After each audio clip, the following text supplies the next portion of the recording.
भाई देखो आप ना, जो हमें डिस्कस करना है वो कौन सा मैट्रिक्स है, वो हमारे पास आइडम पोटेंट मैट्रिक्स है। मतलब बोला है which of the following is idem potent और इन्वोलेटरी मैट्रिक्स।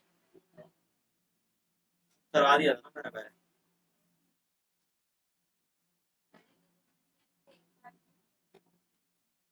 इसका एक पार्ट है, जो बना है देखो।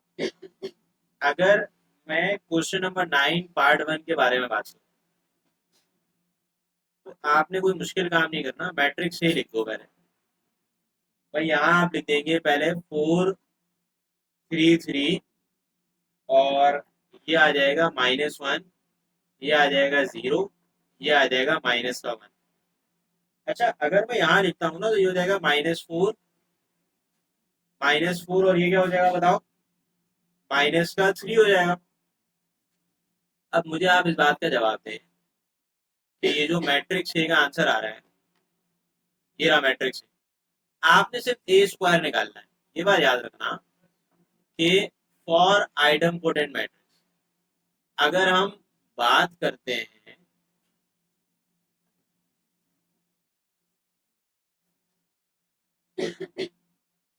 आइडम पोटेंट मैट्रिक्स की, तो आइडम पोटेंट मैट्रिक्स में ए स्क्वायर ए के इक्वल होता है।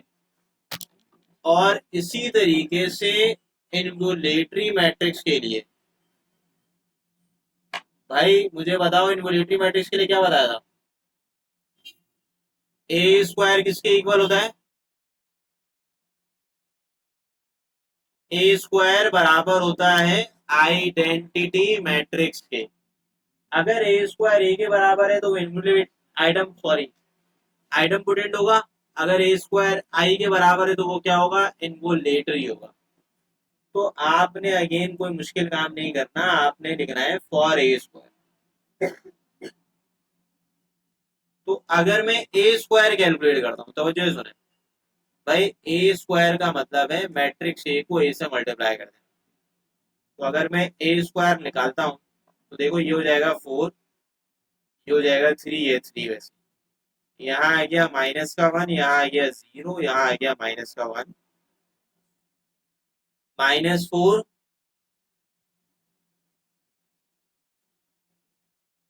-4, -4, and then we have -3. Again you will write 4 3 3, then you will write -1, then you will write 0, then you will write -1। ये हो जाएगा -4, ये हो जाएगा -4, ये हो जाएगा -3। अब आपने क्या करना है, देखें, ए स्क्वायर निकालना है, सिर्फ ए स्क्वायर ही निकालना है। तो अगर आप ए स्क्वायर कैलकुलेट करते हैं,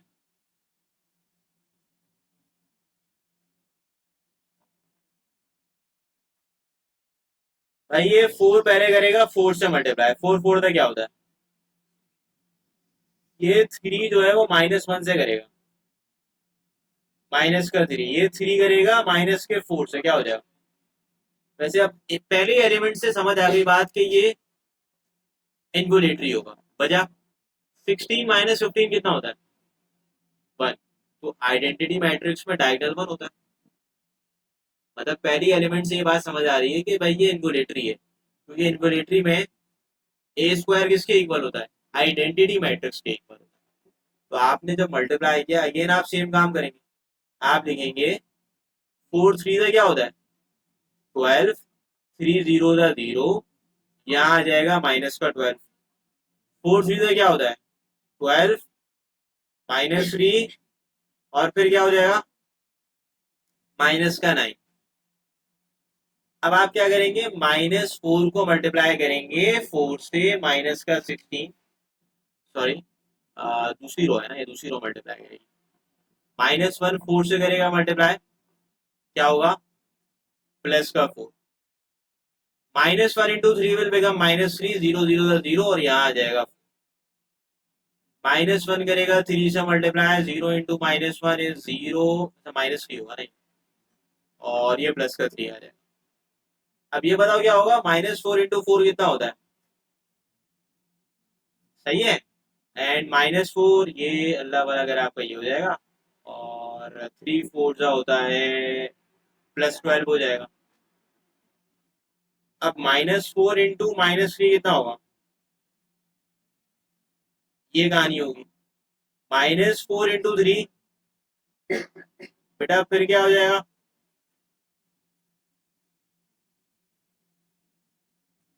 तो यहां से अगर मैं a² निकालता हूं तो ये तो 1 आ जाएगा, ये 0 आ जाएगा। 0 0 1 0 0 0 1, तो क्या आंसर आया, आइडेंटिटी मैट्रिक्स आ गया, which is equal to the identity matrix. अब आप बोलेंगे सिंस a² जो है वो आइडेंटिटी मैट्रिक्स के इक्वल है, देयरफॉर जो आपका गिवन मैट्रिक्स है, देयरफॉर जो मैट्रिक्स गिवन है वो क्या है भाई, वो मैट्रिक्स है इन्वोलेटरी। क्या है बताएं, इन्वोलेटरी।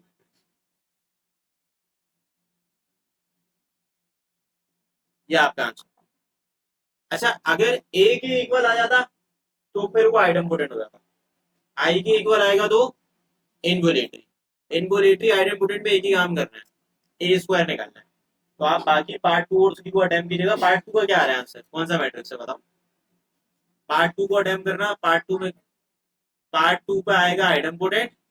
आइडेम्पोटेंट का मतलब ये होगा कि पार्ट 2 के अंदर आपका a² a के इक्वल आएगा। और पार्ट 3 में क्या आ रहा है, पार्ट 3 जब आप अटेम्प्ट करेंगे तो a² i के इक्वल। ठीक है, तो ये हो गया क्वेश्चन नंबर 9। 10 मैंने आपको पहले करवा दिया था, ऐसा ही है। 10 के बाद 2 ही सवाल रहते हैं इस एक्सरसाइज में, जो कि है 11 और 12। ठीक है,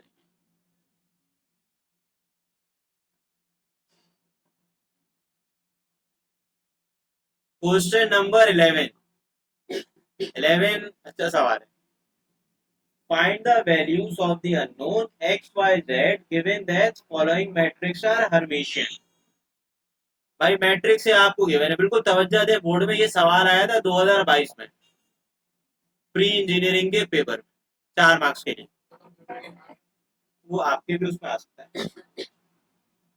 भाई मैट्रिक्स गिवन है, मैं लिख रहा हूँ मैट्रिक्स।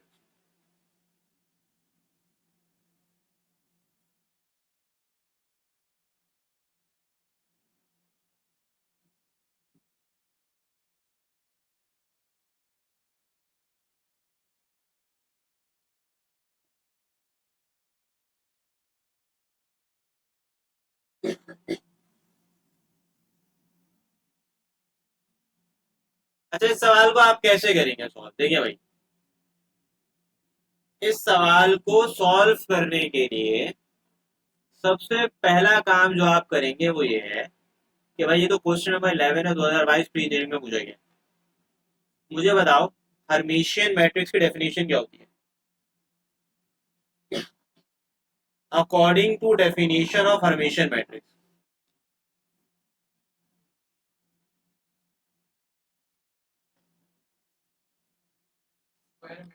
भाई डेफिनेशन के मुताबिक मैट्रिक्स ए के, मैंने सारी लिखवाई भी है, एटी के ट्रांसपोज का कॉन्जुगेट ए के इक्वल होता है। तो आपने सबसे पहले इसको मान लेना है इक्वेशन नंबर 1। अब पहले ना लेफ्ट हैंड साइड कैलकुलेट कर लो भाई, सिंस वी नो दैट कि मैट्रिक्स ए कितना है, यहाँ लिख लेते हैं। तो अगर हम मैट्रिक्स ए को लिखना चाहे तो यहाँ पे मैं इसको ऐसा करता हूँ कि डायरेक्ट लिख लेता हूँ। मैट्रिक्स ए हमारे पास जो है वो ये लिखा,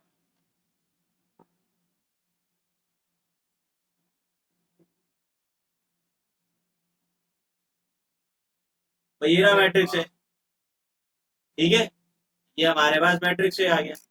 अब मैट्रिक्स ए के बाद मैं एक काम ये करता हूँ सिंपल सा, taking transpose on both side.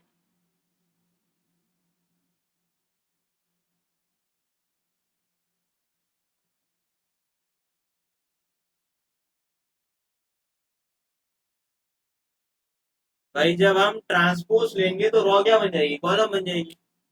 यहाँ पे ट्रांसपोज ले लेते हैं।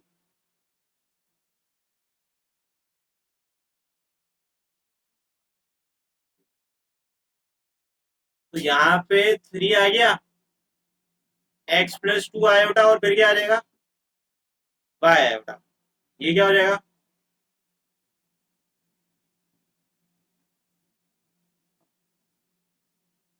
ये मैं लिख लेता हूँ। यहाँ आ जाएगा y आयोटा, यहाँ आ जाएगा 1 - x आयोटा, और यहाँ क्या आ जाएगा, माइनस का 1। ये आपने ट्रांसपोज से कर लिया, रॉ को कॉलम बना दिया। फिर आप क्या करें, आप नेक्स्ट स्टेप में लिख लें taking conjugate on both side.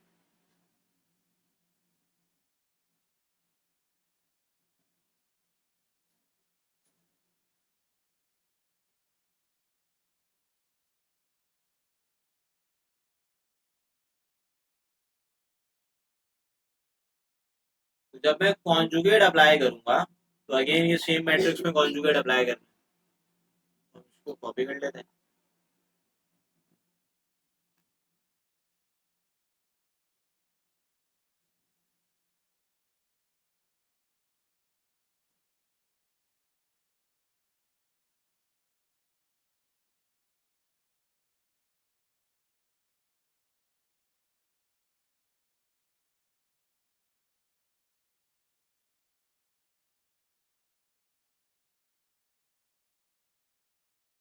भाई इसी के ऊपर मैं क्या करता हूँ, कॉन्जुगेट अप्लाई करता हूँ। यहाँ पे मैंने दोनों जगह क्या अप्लाई कर लिया, कॉन्जुगेट। अच्छा, कॉन्जुगेट में क्या होता है कि इमेजिनरी पार्ट की साइन चेंज हो जाती है।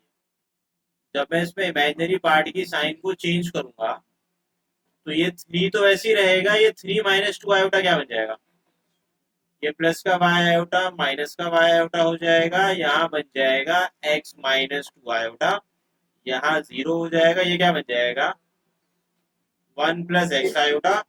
यहाँ आ जाएगा माइनस का वाई आयोटा, यहाँ आ जाएगा 1 - z आयोटा, और यहाँ आ जाएगा माइनस का 1। यहाँ पे लिख। अब आप क्या करेंगे, अब एक सिंपल सा काम करेंगे, वो ये है कि आपने पुट करा देना है। इसको पुट करेंगे, पुट करेंगे 80 के ट्रांसपोज का conjugate in your equation number 1। तो आप लिखेंगे इक्वेशन नंबर 1 इम्प्लाइज। अब 80 का ट्रांसपोज क्या है, ये रहा। अगर आप देखें, यहां से इसको हम उठाते हैं, ये मैट्रिक्स क्या है, 80 का ट्रांसपोज।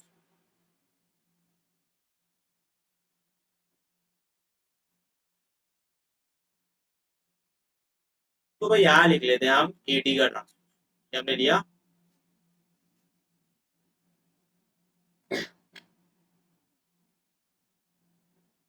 ये आ गया 80 का ट्रांसपोज। 80 के ट्रांसपोज के आगे हम क्या लिखते हैं, इक्वल टू। इक्वल टू ये किसके इक्वल है, 80 का ट्रांसपोज का कॉन्जुगेट ए के इक्वल है। तो भाई यहाँ पे ए लिखा हुआ है। तो हम एक सिंपल सा काम कर लेते हैं, यहाँ से ये ए को उठाते हैं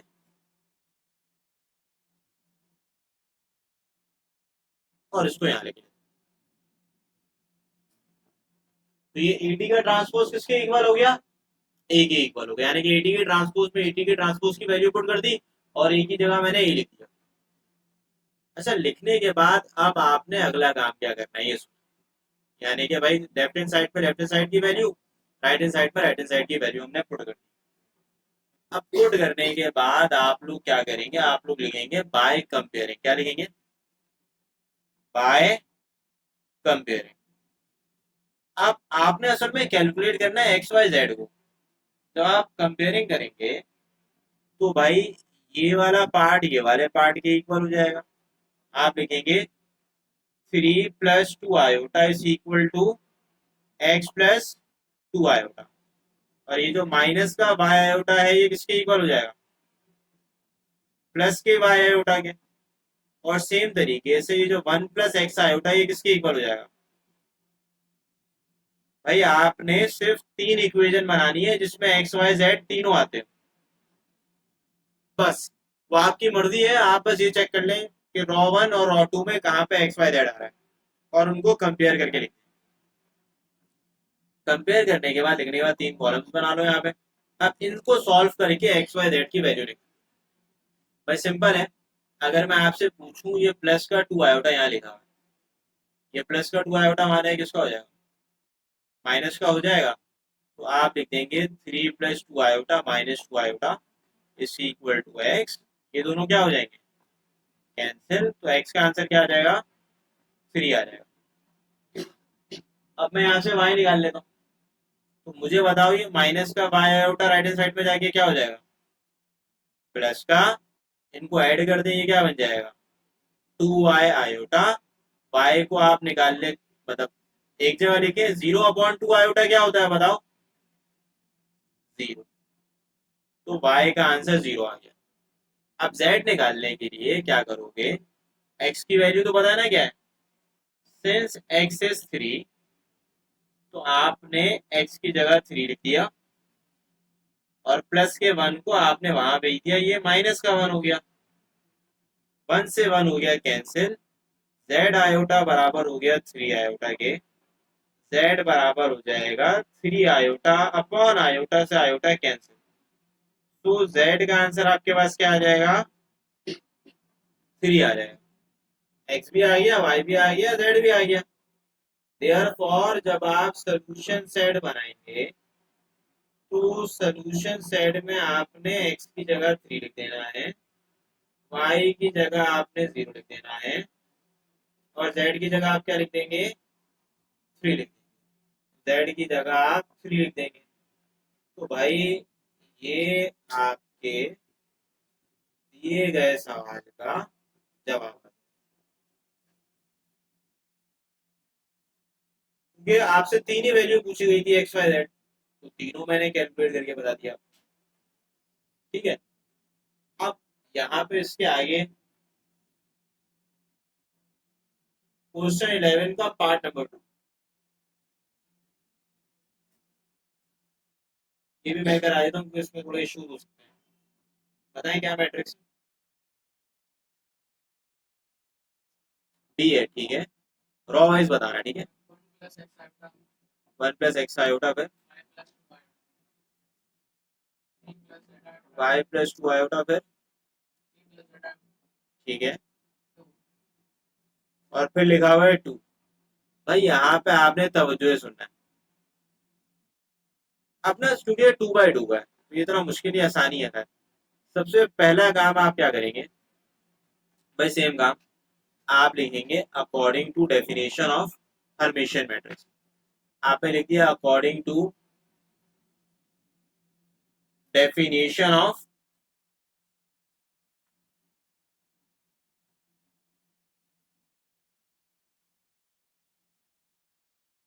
अगर मैं डेफिनेशन हर्मिशियन मैट्रिक्स की बात करूं तो भाई बी टी के ट्रांसपोज का कॉन्जुगेट किसके इक्वल हो जाएगा, बी के। इस इक्वेशन को आप क्या कहेंगे, 1 कह लेंगे। बात समझ आई।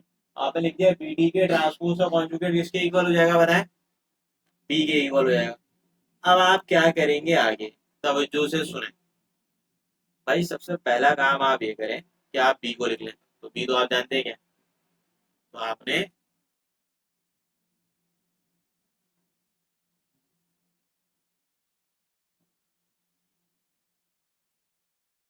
ये रहा बी, आपने लिख दिया कि भाई ये रहा बी,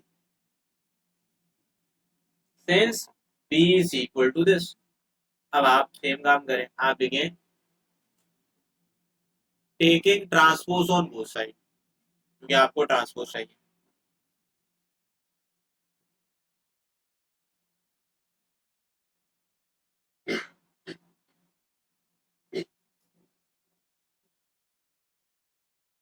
तो बस आप ट्रांसपोज अप्लाई कर दें।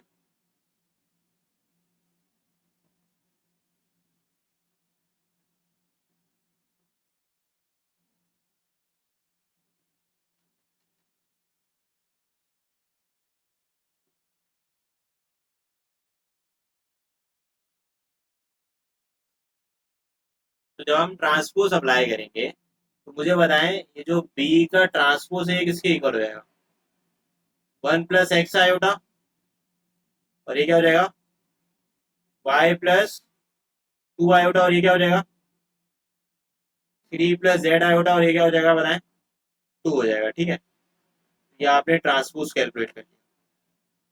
अच्छा, ट्रांसपोज के बाद जो अगला काम करना है वो ये है कि आप लिखेंगे टेकिंग व्हाट,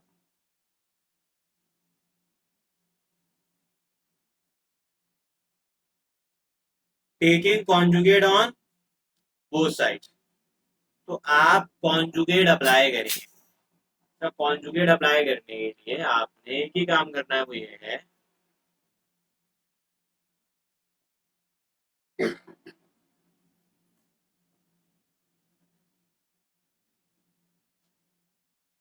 यहाँ पे मैं क्या करता हूँ, दोनों पे कॉन्जुगेट अप्लाई कर लेता हूं।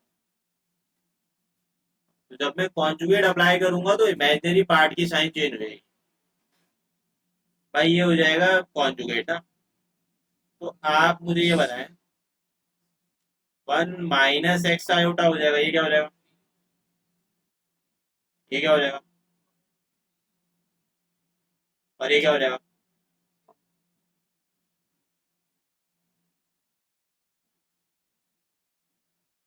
अब आपने एक सिंपल सा काम करना है, वो ये है कि पुट करा देना है बीटी के ट्रांसपोज का conjugate in your equation number 1। तो जब आप लिख रहे होंगे तो आप सिंपल सा काम ये करेंगे कि भाई यहाँ पे बीटी के ट्रांसपोज का कॉन्जुगेट लिख दिया मैंने, क्या है यहाँ है।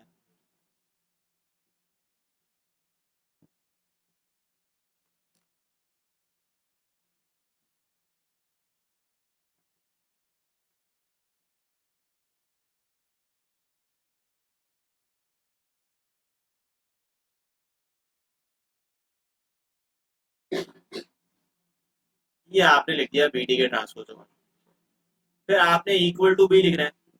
बी का है ये रहा, इसको उठाएं और इसको यहाँ लिख।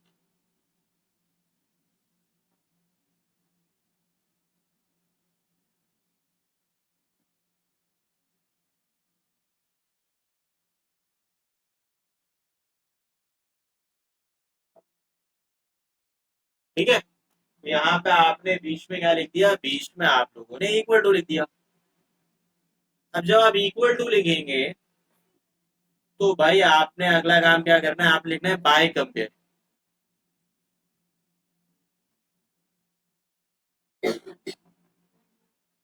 अब जब आप बाय कंपेयरिंग लिखेंगे तो मुझे बताएं ये दोनों पार्ट्स क्या हो जाएंगे, सेम। यानी कि भाई 1 - x आयोटा किसके इक्वल हो जाएगा बताओ, 1 + x आयोटा। और मुझे बताएं 3 - z आयोटा किसके इक्वल हो जाएगा, y + 2 आयोटा के। तो आप चाहें तो उसको भी लिख सकते हैं, y - 2 आयोटा किसके इक्वल हो जाएगा, 3 + z आयोटा। तो आपने क्या करना है, अगेन कोई मुश्किल काम आपने नहीं करना। भाई आप ये करें कि मुझे बताएं ये प्लस का वन, ये दोनों क्या हो जाएंगे, कैंसिल आउट। यहाँ आ गया माइनस का एक्स आयोटा, यहाँ भी आ जाएगा माइनस का एक्स आयोटा इक्वल टू 0। ये बन जाएगा माइनस का 2 x आयोटा इक्वल टू 0। तो एक्स का आंसर क्या आ जाएगा, 0 अपॉन माइनस का 2 आयोटा। तो एक्स का आंसर विल बिकम 0। सेम तरीके से अगर मैं, अच्छा इसके अंदर क्या करूँ, उसको थोड़ा सा आसान तरीके से बता रहा हूँ।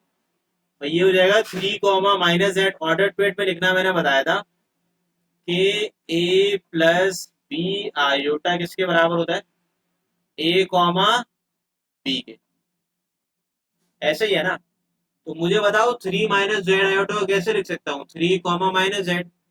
और इसको कैसे लिख सकता हूँ बताओ, y, 2। जब मैं लिखूंगा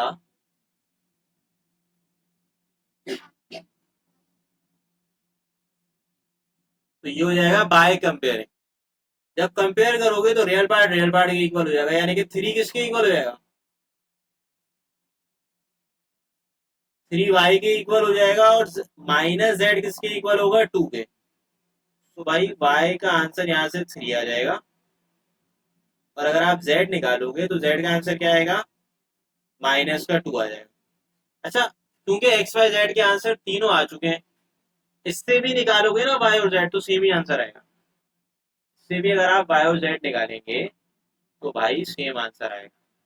तो आप जब सोल्यूशन सेट बनाओगे ना, तो सोल्यूशन सेट बनाते हुए आपने क्या करना है, x की जगह यू विल राइट 0, y की जगह क्या लिखेंगे 3, और z का आंसर क्या आएगा बताएं, -2। ये दो पार्ट मैंने कराए। पार्ट नंबर 3 जो है पार्ट 1 जैसा है। पार्ट नंबर 3 पे 3/3 का मैट्रिक्स है ना, तो ये आप लोग कर लीजिएगा। ये मैं यहाँ तक रखता हूँ, ठीक है। जो लास्ट सवाल है वो कल डिस्कस करेंगे, कल के अंदर जो है फिर मैं लास्ट सवाल आपसे डिस्कस